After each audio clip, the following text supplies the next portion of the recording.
तो देखिए आज की इस क्लास में हम लोग समझने वाले हैं 12th का जो सिलेबस है, ठीक है।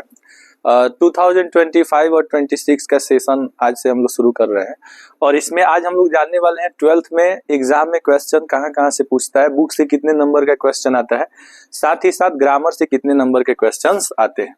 तो आज फाइनली हम लोग बात करने वाले हैं बिहार बोर्ड क्लास 12th का इंग्लिश का सिलेबस डिस्कस करने वाले हैं, ठीक है। और इसका क्वेश्चन पेपर का क्या पैटर्न है इसके बारे में हम लोग बात करने वाले हैं। सबसे पहले आपको बता दें कि बिहार बोर्ड ने एग्जाम पैटर्न को जारी किया है, ठीक है। बिहार बोर्ड ने 12th का एग्जाम पैटर्न को जारी किया है और इसी के बारे में हम लोग डिस्कस करने वाले हैं कि किस तरह का क्वेश्चन, टाइपोलॉजी की हम लोग बात करने वाले हैं। टाइपोलॉजी की हम लोग बात करने वाले हैं कि कितने नंबर के क्वेश्चंस पूछे जाएंगे और क्या क्या क्वेश्चंस पूछे जाएंगे, कौन से चैप्टर से कितने नंबर का क्वेश्चन आएगा, ठीक है। तो टाइपोलॉजी की हम लोग बात करेंगे, टाइपोलॉजी ऑफ द क्वेश्चन की बात करेंगे। टॉपिक्स क्या होंगे, तो दो टॉपिक से आपको क्वेश्चन पूछे जाएंगे। पहला टॉपिक आपका ग्रामर होगा और दूसरा टॉपिक आपका बुक होगा।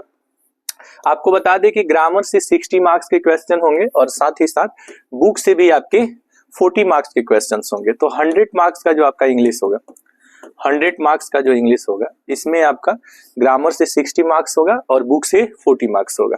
अब हम लोग डिस्कस करने वाले हैं कि जो ग्रामर और बुक है इसमें से क्वेश्चंस किस टाइप के आएंगे। तो दो टाइप के क्वेश्चंस होंगे आपके, एक तो होंगे ऑब्जेक्टिव टाइप्स होंगे जिसको वस्तुनिष्ठ प्रश्न कहा जाता है।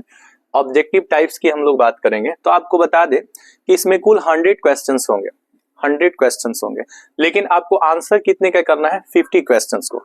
50 क्वेश्चन को ही आपको अटेम्प्ट करना है, ठीक है। 50 क्वेश्चंस को ही आपको टच करना है। Any 50 question to be answered out of 100। तो जो 100 आपके क्वेश्चंस होंगे उसमें कितने क्वेश्चंस को टच करने हैं आपको, 50 क्वेश्चंस को टच करने हैं। अच्छा, 1 मार्क्स का 1 क्वेश्चन होगा तो 50 मार्क्स आपको यहां से मिल जाता है ऑब्जेक्टिव टाइप से। तो पहला टाइप आपका ऑब्जेक्टिव होगा। क्वेश्चंस कितने होंगे, 100, टच कितने करने हैं, 50। एक क्वेश्चन 1 मार्क्स का होगा तो 50 मार्क्स का आपका हो जाएगा क्या, ऑब्जेक्टिव क्वेश्चन, ठीक है। अब हम लोग डिस्कस करने वाले हैं कि सब्जेक्टिव क्वेश्चंस में क्या आएंगे। सब्जेक्टिव क्वेश्चंस कितने मार्क्स के होंगे, तो 50 मार्क्स के आपके सब्जेक्टिव होंगे। 50 मार्क्स के क्या होंगे, सब्जेक्टिव होंगे, जिसमें आपको सबसे पहले जो बेस्ट ऑन ग्रामर होगा, जिसमें आपको एसे राइटिंग से क्वेश्चन आएगा।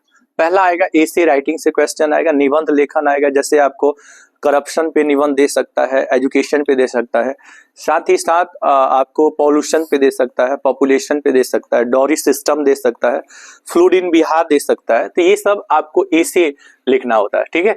इसके बाद आपको एक्सप्लेन प्रोज, ये बुक से क्वेश्चन आपको पूछता है, बुक से क्वेश्चन पूछता है, 4 मार्क्स का पूछता है और ये 8 मार्क्स का पूछता है। एक्सप्लेनेशन ऑफ द प्रोज में क्या होता है कि जैसे कोई चैप्टर आपको देगा, 2-3 लाइन उसका दे देगा और कहेगा इसको एक्सप्लेन कीजिए, तो आपको उसके चैप्टर का नाम बताना होता है और साथ ही साथ राइटर का नाम बताना होता है और उस स्टेंजा को, उस लाइन को आपको जो है एक्सप्लेन करना होता है। सेम यही चीज आपको पोएट्री सेक्शन से पूछा जाता है। पोएट्री को ही आप पोएम बोल सकते हैं, पोएम से पूछा जाता है। ये 4 मार्क्स का होता है, ठीक है। तो 4 मार्क्स का आपका जो है ये एक्सप्लेन पूछता है प्रोज से और फिर पोएट्री से। इसके बाद से जो क्वेश्चन आपके एग्जाम में आता है सब्जेक्टिव क्वेश्चन, ठीक है, इसमें आपका आता है लेटर एप्लीकेशन। क्या था बाबू, लेटर एप्लीकेशन। लेटर एप्लीकेशन कितने मार्क्स का होता है, 5 मार्क्स का होता है। और शॉर्ट क्वेश्चंस आते हैं 2 मार्क्स का, इसमें आपको 5 क्वेश्चंस पूछे जाते हैं, कुल 10 मार्क्स का होता है ये, ठीक है। तो बुक से क्वेश्चन आंसर कितने नंबर के, बच्चों का सवाल होता है कि सर बुक से कितने नंबर का क्वेश्चंस आते हैं, तो 10 मार्क्स के क्वेश्चन आते हैं, 5 क्वेश्चन पूछे जाएंगे, वो भी आपके शॉर्ट टाइप क्वेश्चंस होंगे और एक क्वेश्चन आपका कितने नंबर का होगा, 2 नंबर का होगा, ठीक है। तो ये 50 मार्क्स आपका सब्जेक्टिव हो जाता है। 50 मार्क्स क्या हो जाता है, सब्जेक्टिव, और 50 मार्क्स क्या हो जाता है, ऑब्जेक्टिव हो जाता है। इसमें साथ ही साथ आपका जो प्रोज सेक्शन है, इससे आपको समरी पूछे जाते हैं। पाठ का जो सारांश है, समरी को क्या बोलते हैं, सारांश बोलते हैं, ठीक है। तो पाठ का सारांश आपको पूछ देता है। साथ ही साथ आपको ट्रांसलेशन पूछा जाता है, स्टोरी ऑफ इंग्लिश से भी क्वेश्चंस आते हैं। इसके बाद मैच द फॉलोइंग, आप देखे होंगे मैच द फॉलोइंग से क्या होता है कि जैसे चैप्टर्स नेम और राइटर्स नेम लिखा रहता है और आपको मैच करना होता है कि किस चैप्टर के कौन राइटर है। तो आइए डिस्कस करते हैं कि आपको 12th में अनसीन पैसेज पूछता है एक, पैसेज आपको दे देता है जिसमें आपको ढूंढ करके आंसर लिखना होता है। अब हम लोग डिस्कस करने वाले हैं कि क्लास 12th में जो क्वेश्चन पूछे जाते हैं इसमें आपको प्रोज सेक्शन और पोएट्री सेक्शन, मतलब बुक की बात करने वाले हैं हम लोग कि बुक में जो क्वेश्चंस आते हैं, ठीक है।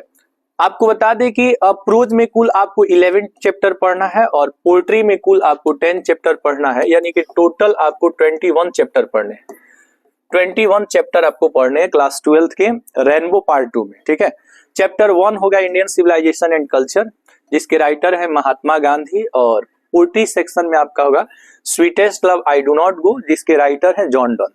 जॉन डन के बारे में इसमें पढ़ेंगे। जॉन डन ने लिखा है sweetest love I do not go. ये पोएट्री सेक्शन है और ये आपका प्रोज सेक्शन है। तो इस तरह से आपको सेकंड चैप्टर पढ़ना है Bharat is my home, doctor Zakir Hussain इसके राइटर है। और इसके बाद सॉन्ग ऑफ माई सेल्फ है, सॉन्ग ऑफ माई सेल्फ है। नेक्स्ट आपका है ए पिंच ऑफ स्नॉफ, मनोहर माल ग्रंकर ने इसको लिखा है। पिंच ऑफ स्नॉफ को एक चुटकी नस्वार इसका हिंदी होता है। और इसमें आपको पढ़ना है now the leaves are falling fast, इसको जॉन कीट्स ने लिखा है। Now the leaves are falling fast को जॉन कीट्स, जो कि एक पोएट है, उन्होंने लिखा है। नेक्स्ट चैप्टर आपका I have a dream, Martin Luther king junior का ये स्पीच है आई हैव अ ड्रीम, जिसको इन्होंने अमेरिका में जो ब्लैक पीपल है जिनको निग्रो के नाम से जाना जाता है, उन्हीं के बारे में आपको पढ़ना है। आई हैव अ ड्रीम कि वहां पे कैसे कलर डिस्क्रिमिनेशन है, जैसे आपके भारत में, इंडिया में जो आपका ये कम्युनिटी डिस्क्रिमिनेशन होता है, रिलीजन डिस्क्रिमिनेशन होता है, ठीक आपको अमेरिका में आपको कलर डिस्क्रिमिनेशन मिल जाता है। जैसे यहाँ पे हिंदू मुस्लिम को लेकर के विवाद होते रहता है, ठीक उसी प्रकार से आप अमेरिका में जाएंगे तो ब्लैक पीपल और व्हाइट पीपल के बीच में डिस्क्रिमिनेशन होते रहता है, ठीक है। अब यहाँ पे आप देखिएगा ओड टू ऑटम, आपको एक सीजन के बारे में पढ़ना है जो कि आपका पोएट्री है और ये आपका लेसन 4 है। नेक्स्ट जो चैप्टर है वो है ideas that have help Mankind, ठीक है। नेक्स्ट हमारा जो चैप्टर है ideas that have help Mankind, इसको बर्ट्रैंड रसेल ने लिखा है। और बर्ट्रैंड रसेल ने बताया है कि मनुष्य अब कैसा है और तब कैसा था। Ideas that have help Mankind ये प्रोज सेक्शन का लेसन 5 है, चैप्टर 5 है। और चैप्टर 5 यहाँ पे आपको एन एपिताफ पढ़ना है, ठीक है। वाल्टर डिलामेयर इसको लिखा है। इसके बाद से द आर्टिस्ट चैप्टर आपको पढ़ना है, ठीक है। द आर्टिस्ट चैप्टर नंबर 6 हो जाता है आपका। और यहाँ चैप्टर 6 आपको द सोल्जर, जिसको रूपर्ट ब्रूक ने लिखा है। ये एक पैट्रियोटिक पोएम है, देशभक्ति कविता, जिसने इसमें इन्होंने अपने देश के बारे में बताया। अ चाइल्ड इज बॉर्न के बारे में आपको पढ़ना है, जर्मन ग्रीर ने इसको लिखा है।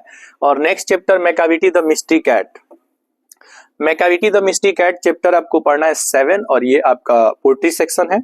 नेक्स्ट आपको पढ़ना है how free is the press, Dorothy L सायर्स इसकी राइटर है, ठीक है। डोरोथी एल सायर्स इसकी राइटर है। और चैप्टर 8 में पढ़ना आपको फायर हिम्न पढ़ना है, द अर्थ पढ़ना है। इसके बाद India through a travellers I chapter पढ़ना है। और नेक्स्ट एक ड्रामा आपको पढ़ना है, लास्ट जो चैप्टर है ड्रामा एक पढ़ना है जिसका नाम है अ मैरिज प्रोपोजल।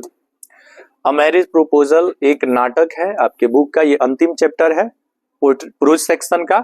और स्नेक के बारे में पढ़ना है, ठीक है। और माय ग्रैंड मदर हाउस, जिसको लिखा है कमला दास ने, कमला दास ने लिखा है इसको माय ग्रैंड मदर्स हाउस। तो टोटल इसमें आपको 10 चैप्टर पढ़ना है और इसमें आपको 11 चैप्टर पढ़ना है। इसमें 10 पढ़ना, इसमें 11, यानी टोटल आपको रेनबो पार्ट 2 में 21 चैप्टर को आपको पढ़ना है। अब हम लोग बात करेंगे कि स्टोरी ऑफ इंग्लिश से भी आपके क्वेश्चंस आएंगे, ठीक है। स्टोरी ऑफ इंग्लिश में आपको क्या क्या जानना है? तो स्टोरी ऑफ इंग्लिश में आपको पहला चीज जानना है ओल्ड इंग्लिश के बारे में, ओल्ड इंग्लिश के बारे में जानना है, ठीक है। इसके बाद आपको जानना है मिडिल इंग्लिश के बारे में, इसके बाद आपको जानना है मॉडर्न इंग्लिश के बारे में, और इसके बाद आपको जानना है English as a global language, English as a global language, ठीक है। स्टोरी ऑफ इंग्लिश, बस अब एक पार्ट आपका बचा हुआ है ग्रामर, इसको हम लोग डिस्कस कर ले। देखिए, अगर हम ग्रामर सेक्शन की बात करें तो ग्रामर में पहला चैप्टर आपको आर्टिकल्स पढ़ना है, दूसरा मॉडल एक्जुलरी वर्ब पढ़ना है, कैन का प्रयोग, कुड का प्रयोग, मे का प्रयोग, माइट का प्रयोग पढ़ना है।